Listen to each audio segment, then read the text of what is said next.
Hi guys, this is an extension for question 11. The question asks, use a graph of 5x cubed minus 8x squared plus 6x plus 4 equals y below to find all three roots of the function. So given this graph, the first step is using Descartes' rule. So first you write the complete equation here, and you have to find out how many sign changes. There are two sign changes in this case, from positive to negative, then back to positive. When you plug in negative x instead of x, you will get negative 5x cubed minus 8x squared minus 6x plus 4. And when you look for sign changes here, there's only one sign change from the negative to the positive. That means there are two possibilities here. One is there are two real positive roots and one real negative root. Or there are 0 positive real roots and 2 positive complex roots with 1 real negative roots. So how do we determine which case it is? You look at the graph.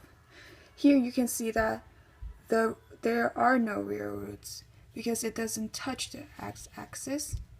So based on the graph, there are no real roots, only 2 complex numbers and 1 negative root. And another way to determine how many negative roots is based on the graph. We can tell that there is only 1 negative root because it crossed over the x-axis instead of bouncing off, which means there is a multiplicity of 1. So second step is to find all possible rational root. So first we write out all the positive rational root using p over q. P is the last number and q is the leading coefficient. So some possible rational roots are plus minus 1, plus minus 2, plus minus 4, plus minus 1 over 5, plus minus 2 over 5, plus minus 4 over 5. With these options, how do we choose which one to start with? So we look at the graph again, and we can see that the negative root is between 1 and 0. So we can cancel 1 out, we can cancel 2 out, we're going to cancel 4 out, leaving us with 3 choices. Because we can't use positive because we're looking for a negative root.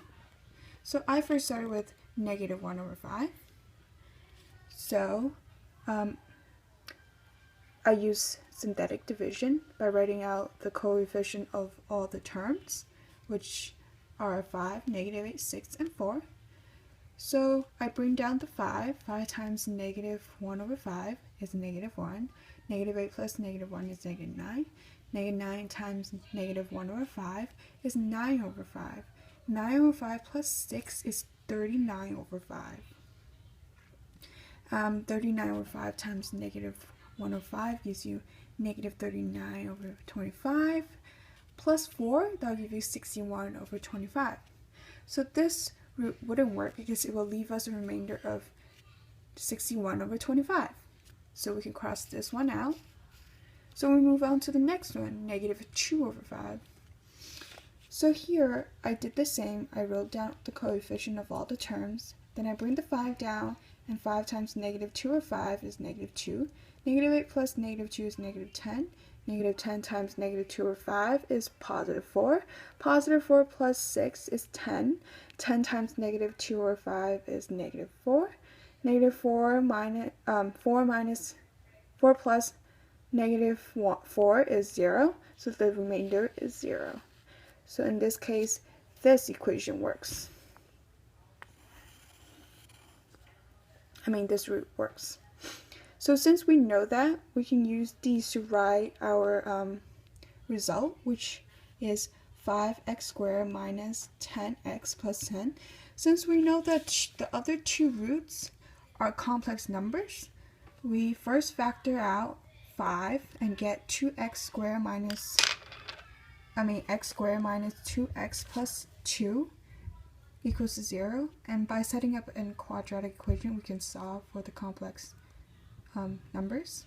So I plugged in all the numbers, and I end up with 1 plus minus I. So in the end, the 3 roots of this equation is -205, 1 plus I, and 1 minus I.